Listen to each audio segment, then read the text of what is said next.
L'histoire de Kofi et son fils. Dans un petit village africain niché entre des collines verdoyantes et des rivières scintillantes, vivait un homme nommé Kofi. Kofi était connu dans tout le village pour sa paresse.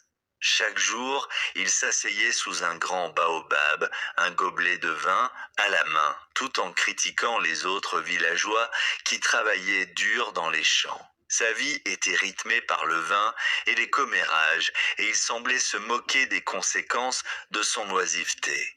Son fils, Kwame, était un jeune homme plein de rêves et d'ambitions. Chaque fois qu'il voyait son père se vautrer dans l'inaction, une colère sourde grandissait en lui. Kwame savait qu'il ne voulait pas devenir comme son père. Il rêvait de devenir un grand lutteur, respecté par tous, et de bâtir une vie prospère à travers ses propres efforts. Alors que Kofi était encore assis sous le baobab, Kwame s'approcha de lui, le visage marqué par la frustration. « Père, ne vois-tu pas que ta paresse nous entraîne tous vers le bas ?» demanda-t-il. « Si tu continues ainsi, tu seras oublié, et nous vivrons dans la misère. » Kofi leva les yeux, un sourire moqueur sur le visage. « Mon fils, le vin est tout ce dont j'ai besoin. Je ne crains pas l'opinion des autres. » Déterminé à changer son destin, Kwame quitta la maison familiale.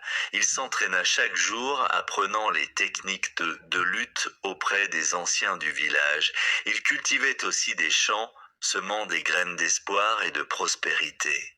Les mois passèrent, et son corps devint fort et agile. Les villageois commencèrent à remarquer les progrès de Kwame. Lors d'un grand festival, il se présenta pour participer au tournoi de lutte. Les cris de la foule résonnaient alors qu'il affrontait les meilleurs lutteurs du village. Avec chaque victoire, son respect grandissait. Finalement, il remporta le tournoi et fut couronné champion. Avec sa renommée, Kwame se mit à commercer. Il utilisa ses gains pour acheter des terres, plantant des récoltes qui prospérèrent. En peu de temps, il devint l'un des hommes les plus riches et les plus respectés du village.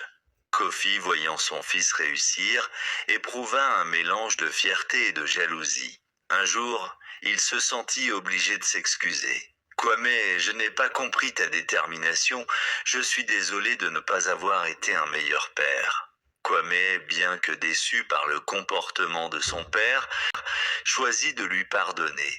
Il invita Kofi à travailler à ses côtés dans les champs. Ensemble, ils commencèrent à cultiver la terre, et peu à peu, Kofi découvrit la satisfaction du travail acharné. Le village, autrefois embourbé dans la paresse de Kofi, prospéra grâce aux efforts de père et fils. Kofi apprit à apprécier la vie au-delà du vin, et leur relation, autrefois tendue, se transforma en un lien fort et respectueux.